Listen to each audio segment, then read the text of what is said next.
Hello, everyone, and welcome to Mining Now. We are here at CIM Connect 2024. I am your host, Gus Miner, and I'm here today with Chelsea Kovac, Director of Business Development at SFC Energy. And it's going to be a great show. And one thing I will say is that Chelsea is a pro at this, and she's done many interviews with us, and we're looking forward to unpack a lot of things that we've talked about in the past and things that are coming up in the near future and things that we can expand on. So welcome to the show, Chelsea. Thank you for having me back. It's very exciting. So Chelsea, for people that are just tuning in for the first time and are wondering, what is SFC Energy and what do you do and how does it apply to me? Can you give us a little overview of what SFC Energy is as a company and what your mission is and what are the key products that you're offering? Yeah, absolutely. So we're the leading manufacturer of hydrogen and methanol fuel cell technologies. So typically what we're doing is we're helping decarbonize the industrial market segment by helping industries such as the mining segment move away from diesel producing and emission producing technologies and over to clean energy. Very cool. And for people that think, so what does that mean, right? How do I put all that together for myself? Like, you have quite a range of products out there that I've seen, and it's really quite interesting. I'm actually intrigued. I'm coming in as a fan because I want to learn more myself. What are the key products that you're putting out there that your clients are taking advantage of, and how they're putting it in application? Yeah, so good question. There's two technologies that we focus on. There's direct methanol fuel cells, and then there's hydrogen fuel cells. So in terms of direct methanol, what that is it's a cold start fuel cell, and it's designed for low power applications. Typically, how you'll see it in the mining segment specifically is we're going to be providing power for telecommunications, for example. On an open pit mine, I'll be running all the cameras and the telecom gear, really where you're in an area that's very remote and you require continuous power, but bringing in utility is not an option, or you're concerned with your carbon footprint, so looking at a generator is not an option either. Then when we flip over to the hydrogen fuel cell, it goes into a different market vertical. It's significantly higher power. And that's probably the trend that we're seeing the industry go, is we want more power available at all times. So the hydrogen fuel cell starts at 2.5 kilowatts. And really, we're going to be replacing diesel generators. Usually it's going to be supplemental power. So in the event of an emergency power outage, that's where you'd use a hydrogen fuel cell. I mean, I can imagine how impactful this technology is, especially with the mining segment today. We've got to be bigger, faster, cheaper, leaner, more remote than ever. There's lots of exploration happening.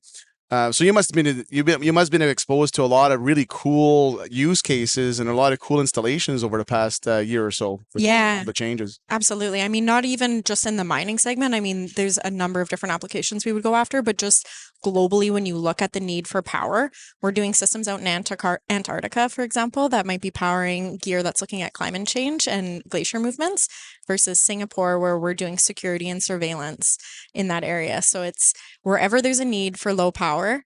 On the methanol fuel cell side, that's where you'll see us. So we learn a lot. We get exposed to a lot of different industries, a lot of different types of applications, and it's always changing. And that's probably what makes it the most fun. I mean, especially with all of the IoT coming out and all the different robotics and all the different technologies coming out, there's a lot of properties would be like, if only we had power, we'd be able to get this data, be able to do this, put up our Starlink or whatever the case may be. So with all of that, have you seen a lot of installations and a lot of different use cases that have inspired new products or new use cases or kind of opened up the horizon for SFC a little bit, thinking, oh, we actually didn't really think about that application or so on? Have you seen some of that in the past year or so? Constantly. Yeah. The push towards digital innovation has been really good for us. So like you said, everyone wants more data. There's more sensors that you'll see out, a lot of more climate monitoring systems that we're seeing as well, and the need for security systems. It's helping our business grow, which is really exciting. Let's talk about our Heavy Industry World Tour, brought to you by Savannah Equipment, supplying mining equipment worldwide. And Corporate Traveler Canada, helping companies travel the globe simpler, faster, easier. We are heading to events across North America and Australia and filming episodes on location. Email us at info@crownsman.com to be part of Crownsman's Heavy Industry World Tour. Capital Limited are a leading global mining services provider with expertise across the entire mining value chain. Their end-to-end services include exploration and production drilling, in-surface and underground operations, load and haul, as well as assay laboratories. For 20 years, they have delivered best-in-class safety performance, professionalism, and reliability to customers worldwide. Capital have recently expanded into the Americas, where they continue to deliver the highest standards of excellence in mining services. Learn more at capdrill.com. Attention builders, we've got everything you need to know about the grit and grind of the construction world in one show. The Construction Show is where you can share your expert techniques and strategies to help keep the crew strong and construction sites secure. From foundational tips, industry trends, safety strategies to advanced equipment and machinery. Be part of the voice of construction. Book your episode and showcase your company to millions worldwide. Visit crownsman.com. Yeah, I could imagine. I mean, especially now that there's so much camera-driven technology, Yes. right? And like, if only we can see it, even though we're halfway across the world, it would change everything in our business. And especially when it comes to trying to reduce cost, reduce waste, and having like boots on the ground without having boots on the ground. I can just see the multitude of applications. Yeah.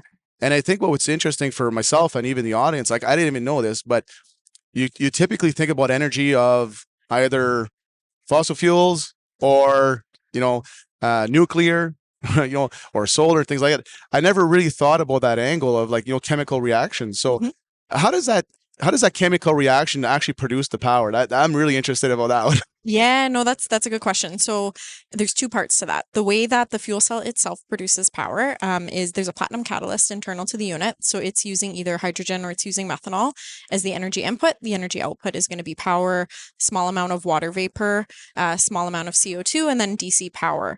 What we're typically doing when we're looking at the methanol fuel cell specifically, we're incorporating renewables. So you'll have your solar array, you'll have your battery bank. Sometimes you can use wind as well. And then what the fuel cell does is it's monitoring the state of charge on your battery bank that you'd have in that system. So we're allowing you to lead with a renewable energy source, but we're giving you the reliability with the fuel cell on the back end acting as supplemental power. So it starts and stopped based on battery voltage when solar can't keep up. Oh, that's very, very cool. So if you had to compare between, for example, like a diesel generator that's charging a bank of batteries when it needs to, we all kind of understand how long a tank lasts, right? So when it comes to this technology, what can you say about the overall length that you're able to rely on that unit before you have to do any kind of maintenance or any kind of interception? Yeah, so again, there's probably two ways to look at that. When you look at a methanol-based system, you're looking at energy density in the methanol. So for example, let's say you had a battery bank and you had a 50-watt continuous load on that battery bank. You're going to have 31 days of power in one single fuel cartridge that the fuel cell would consume.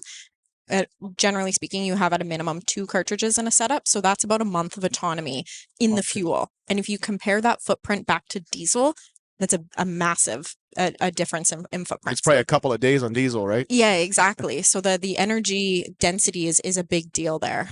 Oh, that's very, very cool. So, I mean, we touched on it a little bit earlier about the inspirations for new products and different ways to bring the solution to market and so on. And then as I heard, you've got a new product that you want to talk about today of things that you're putting out there. Yeah, so hydrogen is the newest, I guess you could say, addition to our portfolio. Okay. So a couple years ago when we did the original podcast, we had just announced our 2.5 kilowatt module. So we've expanded that. Just recently, in Europe, we've announced our H2 genset, which went from trial phase, and now that's actually going into mass production, which is really exciting. And then this year at the Hanover Fair, we just announced our new H2 power pack. And so that power pack is a full plug and play system, and that starts at 50 kilowatts of power and scales up to 200, which is really exciting because, like I said before, we're starting to get pulled into higher power applications, whereas we've always kind of played in the lower power end historically with methanol, and hydrogen just brings us into a totally different territory. Absolutely. I mean, I can see it now. Like there's so many opportunities for like near surface deposits that there's stuff there, but it's not necessarily too feasible to go get it because of the infrastructure that's required to go get it. I mean, I could see this playing in really, really well on those smaller ore bodies that you need that support around you to go capture the ore that maybe would have never been feasible, 5 years or even 2 years ago, right? With this new technology. So it's pretty exciting.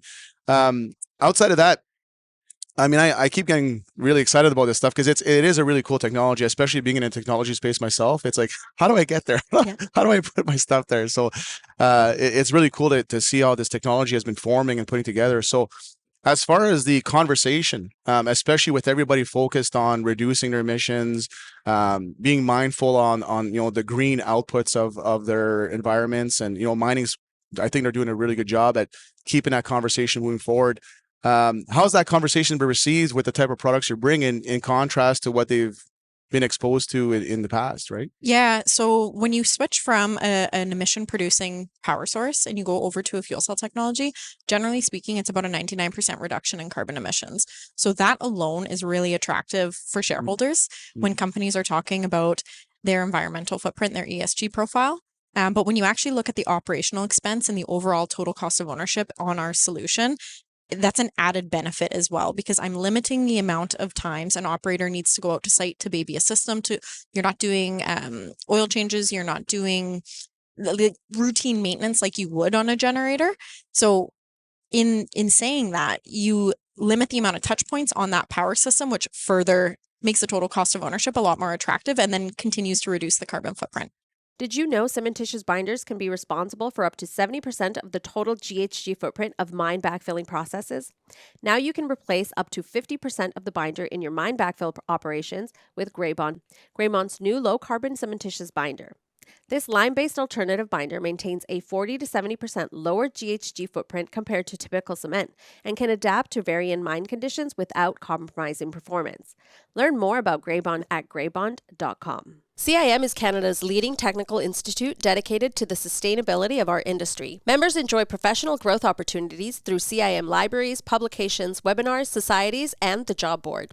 Experience the CIM community firsthand at the Conference of Metallurgists August 19th to 22nd, iCard September 16th to 20th, and the CIM Health and Safety Conference October 6th to 8th.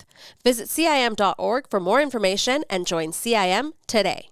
Right. So it must be well received overall in the community as far as like putting out as green of a footprint as possible, and as low maintenance. Yeah, absolutely. I think the one thing that's interesting is a lot of companies, if they've never been exposed to fuel cells before, they have this perception that they're going to be a guinea pig, which is not true. We've got 65,000 fuel cells installed around the world, and now we're starting to see rapid adoption with a lot of the major players, which is really exciting. No, that is cool. So it's not necessarily new; it's just new to you. Exactly. You're just kind of getting introduced. Such as myself, I was like, hey, this is pretty cool technology. So, like I said, I was just excited about unpacking that stuff. So, like last time you were on the show, you talked about your footprint, with across Canada, and then you were opening up offices in the US, and you're kind of growing from there. How's that been going since we last connected? Yeah, no, it's great. I think when we look at it globally, we've grown by 37% for the fiscal year last year. We just opened up a production facility in India, which is really exciting. And then the US office is officially open. They're doing their grand opening in June, and that's in Salt Lake City. Ah, very cool. So the plan is being executed, and it's going somewhat as planned, because we always know nothing goes as planned. Yeah. But it's moving forward. So it's really exciting to see that you're getting that traction and that adoption where you can actually have that global reach and so on. So based on that, I'm sure you've done a ton of networking, and you've been able to introduce people into a lot of the different facets of how SFC is working. But as I understand it, you have a really good partnership as a reseller and support agent for Schneider products. Yes. Yeah. Yes. So we're the Western Canadian distributor for the remote telemetry line, and we've been doing that for over 50 years. Right. So how has all this shift and all of these things really accelerated both product lines, if you will, as far as giving a wholesome solution? Because I'm sure clients are coming to you not only for a product, but for an actual solution that could be deployable, and some counseling around how is this all going to happen? How does that all tie in together for you guys? Yeah, no, I would say that it's created us to position ourselves as more of a solution provider. So if you've got a remote installation where you need control, there's the SCADA Pack RTU, and then where there's a SCADA Pack RTU, you require power and you need a package. So I'm now providing a full turnkey cabinet that's got all of that gear integrated, and then it's what other connected devices? Do you have meters? Do you have sensors? And so it just increases our product offering, but it also helps an end user because they're de-risking kind of the site design, and they're allowing us to kind of specialize in what we do and take a more scope and just a different look at the footprint. No, it's very cool. So as far as maybe I'm listening in on a show and I'm thinking I can see the applications. I can see how I can solve a lot of remote configurations. I can see that I can get alternative energy, to support my facility. Over the past few years, in all those special use cases that you've seen, like which one has really stood out to you as like wow, this is actually a really special install. Like it's really out of the box for us. Like has one really opened up that way for you guys as far as the complexity and the innovative thought process behind putting that in? Yeah, I mean, it's hard to pick just one.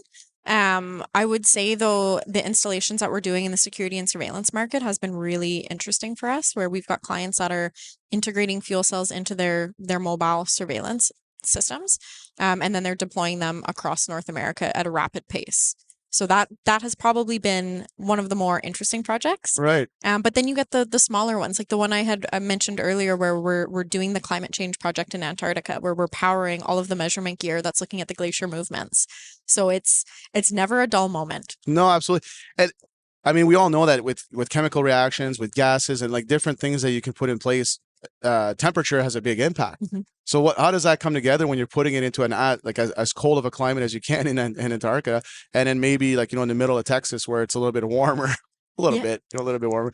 How does that factor in with your different technologies and your different cells from the environmental side of things as far as impacting the performance of it? Yeah, so that's where it gets fun. That's probably where we start looking at more energy solutions and packaging. And that's where it's really understanding what the application is and the use case for the fuel cell. Does that mean that you want us to provide you with a Pelican box that's going to be somewhat transportable, like what we did in Antarctica? Or do you need a trailer system where you'd use that on an open pit mine, for example? Or do you need a stationary cabinet, which you'd see more commonly in the oil and gas industry? So probably one of the first questions that I get asked is how do fuel cells perform in cold weather? Mhm. And it comes down to how you've integrated it and how you've packaged it. And that's really the expertise that we've been able to bring in Canada. All of our systems are designed down to minus 45 degrees Celsius and then get tested down to minus 60 degrees. So I'd like to say that we're more experienced with hot weather up in Canada, but unfortunately we live in the cold and that's kind of our area of Exactly. expertise. Yeah, you become an expert in insulation Exactly. to make it work, right? Yeah. Oh, very cool. So outside of that, I mean, we always have a roadmap Mhm. and we always have a wish list. And I mean, not that I'm asking you to kind of like, spill the beans on any cool stuff and new R&D things that you're working on, but if you had like a magic wand and you're thinking, based on what we're doing now, it'd be really cool if we did X. What is it, what does the future look like for you and with your team at SFC and what could be possible in the future that's been interesting for you guys to look into? Yeah, I would say it's hydrogen. I mean, Yeah. you get a lot of global talk about the hydrogen economy and such an emphasis on how we need to move away from fossil fuels or find a balance, which I strongly believe there's a balance in using fossil fuels and renewables. And so the hydrogen portfolio just brings us into new markets and new applications and higher power. And I think that's probably where you're going to start seeing a lot more unique systems coming out of SFC Energy. Mm-hmm. No, that's very cool. I mean, this is kind of a far-fetched thing, but has SFC ever looked at like how they can apply this to auto or transportation, like outside of like a standalone energy center, but as a mobile energy center that could feed some forms of transportation? Like, is there any of those thoughts about how that would work there, or is it too dangerous as from a collision standpoint or from a risk standpoint? Yeah, no, I think that there's other hydrogen fuel cell companies out there that are focused on that market segment. Right. For us, we're going to be looking for stationary applications in hydrogen. So I would be more interested in using hydrogen to power an EV charging station. Right. Perfect.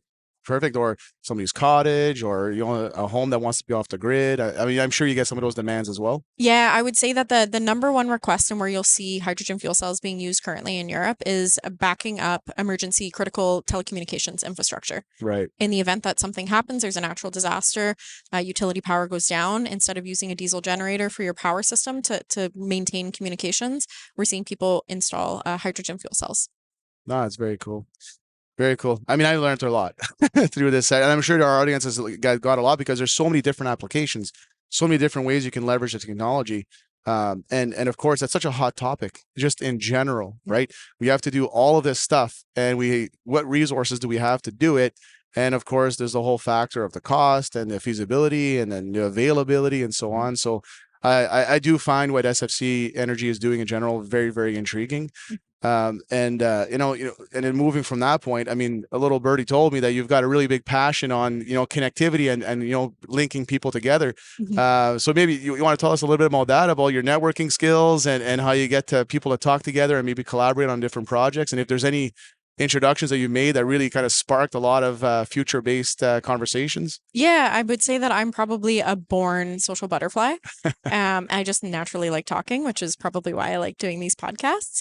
But over the years, yeah, you meet a lot of different people that are in various industries with different technologies. And as long as you stay connected with people, you might not say like, oh, okay, I met you. This is great. What you're doing is really cool. Maybe I don't have an application for it right now, but there's value in meeting these people, staying connected. And then you never know, 6 months from now, you might have a friend that's looking for something. And you can make an introduction there. So I think as a business development, especially, your network is very important. And the more people you know, the more opportunities that you get presented with, the more solutions and problems you can provide. Yeah, exactly. And then I have a huge passion for this too, because people are looking for all kinds of solutions and they're looking for, and they may not necessarily know everybody that's out there, so some things are coming to you, and yet the idea is that you want to sell your products and you want to do your things, but at the end of the day, I always have a passion of just being useful. Yeah. It's like if I'm able to point you in the right direction, great, and then somewhere down the line we'll remember that happened, and then it all comes together. So like social like the networking patterns in general are so important in business. So Absolutely. I think you're perfectly suited for the role, that's for sure. Thank you. So as we leave our audience here with all this information, which I'm sure they're digesting quite a bit, what is a key takeaway that you'd like to leave the audience with, or something to consider when they're thinking about energy in general, and why they should be coming to SFC Energy? Yeah, I would chalk it up to one simple sentence, which is if there's no power, it's no problem for us. There you go. No power, no problem. I like it. I like it. Well, Chelsea, I thank you very much for joining us again on the Mining Now, and I really hope that you take it all in with CIM this year. It looks like it's a great show, and there's lots of people here, lots of good energy. And look forward to continuing a conversation in different facets as we do our business. Yeah, thanks for having me. Absolutely.